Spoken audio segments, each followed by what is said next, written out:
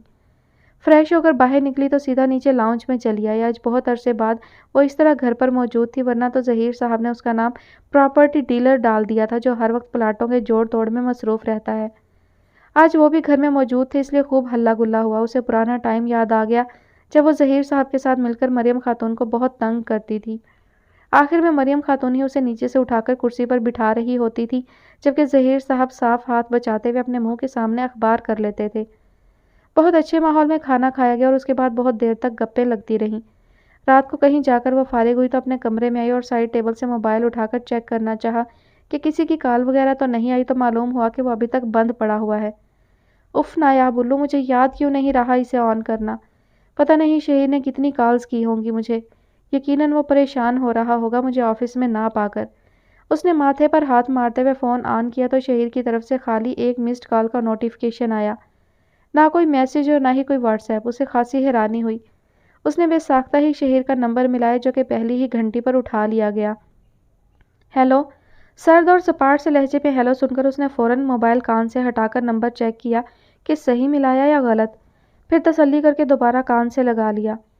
کیسے ہو شہیر؟ سوری میں آج آفس نہیں آ سکی، میری طبیعت بہت عجیب سی ہو گئی تھی، لگ رہا تھا جیسے بخار چڑھ گیا ہے۔ اس نے نہ آنے کی توجہ پیش کی۔ چلو کوئی بات نہیں، کل تو آؤ گی نا آفس، تو کل ملتے ہیں، مجھے تم کو کچھ بتانا بھی ہے، شہیر نے سپاٹ لہجے میں جواب دیا اور اس کے جواب کا انتظار کیے بغیر کال کاٹ دی۔ اس نے پھر ایک بار موبائل کو گھورا اور پھر سائڈ ٹیبل پر رکھ کر سوچنے لگی کہ شہیر کو کیا ہو گیا ہے۔ کافی سوچ بچار کے بعد اس کے دل میں یہی بات آئی کہ اس کے آفس نہ آنے کی وجہ سے موصوف نے موڈ آف کیا ہوا ہے۔ ایک چمک اس کی آنکھوں میں لہرائی اور مسکراتے ہوئے اس نے بیڈ گراؤنڈ سے ٹیک لگا لی۔ تمہیں تو میں کل پوچھوں گی الو، مجھے اگنور کر رہے تم، دیکھنا کل میں تمہارا کیا حال کرتی ہوں۔ اس نے مسکراتے ہوئے سرگوشی کی اور موبائل پر کینڈی کرش لگا کر اس میں مشغول ہو گئی۔ شہیر نے وہ ساری رات انگاروں پر لوٹتے ہوئے گزاری لیکن آگ تھی کہ بجھنے کا نام نہیں لے رہی تھی۔ اسے کسی کروٹ چین نہیں مل رہا تھا۔ میں نے تمہیں کتنا چاہا نایاب، لیکن تم نے کیا کر دیا میرے ساتھ؟ کم از کم اپنے والد کی عزت کا ہی خیال کر لیتی، میری محبت کی لاش تو تم سے رکھی نہیں گئی۔ اس نے افسوس سے ہاتھوں کی انگلیاں باہم پھنسائیں۔ تبھی میں کہوں کہ میری محبت کا جواب کیوں نہیں دیا اس نے کبھی؟ اس کے دل میں بدگمانی پھیل رہی تھی۔ اور وہ رات کے ٹائم جس سے بھی بات کر رہی تھی، کیسی مسکراہٹ تھی اس وقت اس کے ہونٹوں پر۔ شک کا پودا تن کر کھڑا ہوتا جا رہا تھا۔ ایسی لڑکیاں ہر جگہ سے خالی اپنا مطلب پورا کرتی ہیں، لیکن محبت کا اظہار صرف اسی سے کرتی ہیں جو ان کے دل میں ہوتا ہے۔ خیر ہے، میرے ساتھ اس نے جو تھوڑا بہت کیا بھی اس کی اچھی خاصی قیمت وصول کر لی اس نے، پورے 30 لاکھ۔ اپنا مذاق خود ہی اڑاتے ہوئے وہ ہنس پڑا۔ لیکن نایاب میڈم، تم نے بڑے غلط آدمی کو چھیڑ دیا سویٹی۔ میں اس سارے معاملے کی تہہ تک جاؤں گا، اور اگر تم پکڑی گئی نایاب تو یاد رکھنا میں تمہارا وہ حال کروں گا کہ تمہیں خود سے نفرت ہو جائے گی بیبی۔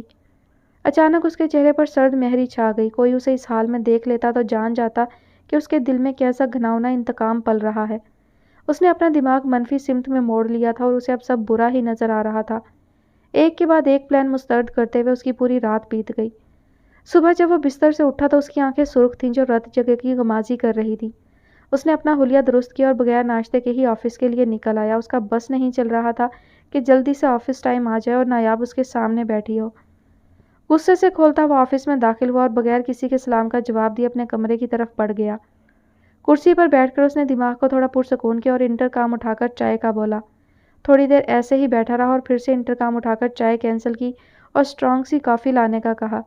میں لعنت بھیجتا ہوں چائے پر اور اس کے پینے والوں پر۔ اس نے نفرت سے سوچا اور فائل کا سارا ڈیٹا اپنے لیپ ٹاپ میں ٹرانسفر کرنے لگا۔ اسے پکے ثبوت درکار تھے اور اس کے لیے اس کا ہوم ورک مکمل ہونا ضروری تھا۔ ابھی وہ کام میں مصروف ہی تھا کہ اس کے دروازے پر ہلکی سی دستک ہوئی۔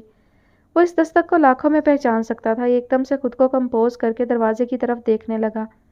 نایاب کی عادت تھی کہ اب وہ دستک دے کر فوراً اندر آ جاتی تھی، اس لیے دستک کے ساتھ ہی وہ اندر داخل ہوئی۔ شہیر نے اسے اوپر سے نیچے تک دیکھا۔ جامنی رنگ کے چھوٹے سے فراک کے نیچے چست ٹائٹس پہنے، سرخ رنگ کے سینڈلز پیروں میں ڈالے، میک اپ سے عاری چہرے کے ساتھ وہ بہت دلکش اور معصوم لگ رہی تھی۔ شہیر اسے دیکھے گیا۔ اگر تمہارا دیکھنا بند ہو گیا تو میں بیٹھ جاؤں؟ نایاب نے مسکرا کر اس کی محویت توڑی۔ ہاں آؤ بیٹھو نا۔ اس کے لہجے میں چھپا طنز وہ محسوس نہ کر سکی۔ کیا پیوگی؟ چائے منگواؤں تمہارے لیے؟ اس نے نایاب کی آنکھوں میں جھانکا۔ ہاں منگواؤ نا، سچی رات بھی عجیب گزری اور عجیب سا بوجھل پن ابھی تک ہے، نایاب نے جمائی روکتے ہوئے کہا تو وہ فون اٹھا کر چائے کا آرڈر دینے لگا۔ کیا کر رہے ہو؟ مصروف تو نہیں ہو؟ نایاب نے اس کی طرف دیکھا جو چائے کا آرڈر دے کر دوبارہ سے لیپ ٹاپ میں مصروف ہو گیا تھا۔ نہیں یار، بس ایک چھوٹا سا کام تھا، سوچا ابھی ساتھ ہی مکمل کر لوں، بعد میں پھر دماغ سے نکل جاتا ہے، اس نے بنا اسے دیکھے عام سے لہجے میں جواب دیا۔ نایاب نہیں جانتی تھی کہ بظاہر اس عام سے لہجے کے پیچھے شہیر کا فشار خون انتہا کی حدوں کو چھو رہا ہے۔ وہ چپ چاپ بیٹھی اسے کام کرتا دیکھتی رہی۔ اتنے میں چائے آ گئی اور وہ کپ اٹھا کر خاموشی سے چائے پینے لگی۔ یہ کام تم بعد میں بھی کر سکتے ہو، ابھی میں سامنے ہوں اور تم لیپ ٹاپ کھول کر بیٹھے ہوئے ہو، آخر تنگ آ کر نایاب نے چڑھتے ہوئے کہا تو شہیر نے ہاتھ سے لیپ ٹاپ کی اسکرین نیچے کی اور اس کی آنکھوں میں جھانکا۔ اچھا بابا لو، بند کر دیا، اب بولو کیا کہنا ہے؟ اس نے نایاب کے چہرے پر نظریں جمائیں، لیکن دماغ اس کا ابھی تک جوڑ توڑ میں مصروف تھا۔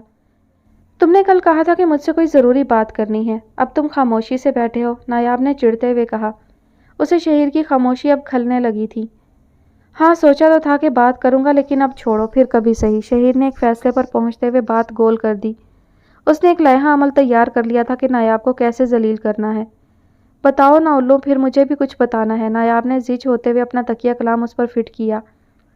میں نے یہ کہنا تھا کہ کل سے تمہاری یاد میں ایک پل نہیں سو پایا، شہیر نے لہجہ رومانوی کرتے ہوئے اس کی آنکھوں میں جھانکا۔ وہ ایک نقطے پر پہنچ چکا تھا کہ نایاب کو بتائے بغیر سب کچھ خود سے معلوم کرے گا اور پھر اس کا وہ حشر کرے گا کہ اسے اپنی شکل سے بھی نفرت ہو جائے گی۔ وہی معصومیت جس میں شہیر کی جان تھی آج اسے زہر سے بھی بری لگ رہی تھی۔ میری بھی رات ایسے ہی گزری، سارا دن سوتی رہی کیونکہ طبیعت بہت عجیب سی ہو رہی تھی، اس لیے رات دیر تک جاگی۔ پھر تم کو کال کی تو موصوف پتہ نہیں کس چکر میں ادھار کھائے بیٹھے تھے کہ سارا غصہ مجھ پر نکالا اور اتنے روڈ طریقے سے بات کی، نایاب نے ناک چڑھا کر اسے دیکھتے ہوئے کہا تو وہ ہنس پڑا اور بات گھمانے کی کوشش کی۔ مجھے غصہ تھا کہ تم آفس نہیں آئی اور میرا سارا دن تم کو یاد کرنے میں ہی گزر گیا۔ شہیر نے اسے مزید پکا کیا اور وہ حیا سے پلکیں جھکا گئی۔ تمہیں پتہ ہے تمہاری انہی باتوں کی وجہ سے میرے لیے ٹائم گزارنا بہت مشکل ہوتا جا رہا ہے۔ آج وہ اس کے سامنے اپنے سارے راز عیاں کرنے پر تلی ہوئی تھی، لیکن بدگمانی نے اپنے پنجے اتنی مضبوطی سے شہیر کے دل میں گاڑ لیے کہ وہ اس کی کسی بھی بات کو سچ ماننے کے لیے تیار نہیں تھا۔ میرا بھی تو ایسا ہی حال ہے، شہیر نے اسے اپنی باتوں کے زہر میں جکڑنے کی کوشش کی اور وہ بیچاری حسرت سے اس کی آنکھوں میں دیکھتی رہی، پھر اٹھی اور خاموشی کے ساتھ کمرے سے باہر نکل گئی تو شہیر کے چہرے پر چٹانوں جیسی سختی واپس لوٹ آئی۔ تم دیکھنا نایاب میڈم، بس دیکھنا کہ تمہارا حشر کیا ہوتا ہے۔ اس نے مصمم ارادے سے بڑبڑاہٹ کی اور لیپ ٹاپ کی اسکرین واپس کھول کر کام نمٹانے لگا۔ کارل کا جادو اس کے سر چڑھتا جا رہا تھا۔ وہ اس کا بہت خیال رکھتا تھا اور بات بے بات اسے خوش کرنے کے چکر میں مصروف نظر آتا تھا۔ وہ بھی آہستہ آہستہ سب بھولتی جا رہی تھی اور اپنی زندگی کی ڈور قسمت کے حوالے کر کے کارل کو مثبت جواب دے رہی تھی۔ دونوں بہت تیزی سے قریب آ رہے تھے اور کلارا خاتون خوش تھیں کہ چلو کسی بہانے ہی صحیح ان کی بیٹی زندگی کو انجوائے تو کر رہی ہے۔ انہوں نے خالی منہ سے ہی نہیں بلکہ حقیقت میں بھی اسے ماں بن کر دکھایا تھا۔ اس کی ہر ضرورت کا خیال رکھنا، کھانا پینا اس کی پسند سے بنانا اور انکل آلیور کے ساتھ مل کر اسے گھمانا پھرانا۔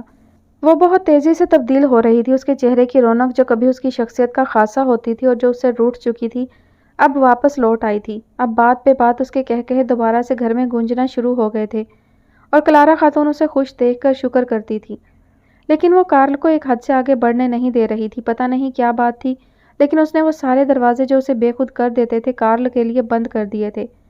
پسند اور دوستی اپنی جگہ، لیکن وہ چاہ کر بھی کارل کو وہ مقام نہ دے پا رہی تھی جو اسے دینا چاہیے تھا۔ کارل سب محسوس کرتا تھا، لیکن وہ بھی خاموش تھا کہ کہیں کوئی الٹی بات منہ سے نکل گئی تو وہ اس کی دوستی سے بھی جائے گا۔ اسے وہ اچھی بھی تو بہت لگتی تھی اور اس کی گہری کالی آنکھوں میں تو کارل کی جان تھی۔ اس نے سب قسمت پر چھوڑ دیا تھا کہ جب ممکن ہوا وہ خود ہی اپنے سارے قفل توڑ دے گی اور کارل کو وہ مقام مل جائے گا جس کا اسے بے چینی سے انتظار تھا۔ آج بھی وہ اس کے سامنے موجود تھی اور وہ دونوں نہان کے نال کے کنارے کھلی ہوا میں لگی چھتری کے نیچے پڑی کرسیوں پر آمنے سامنے بیٹھے تھے۔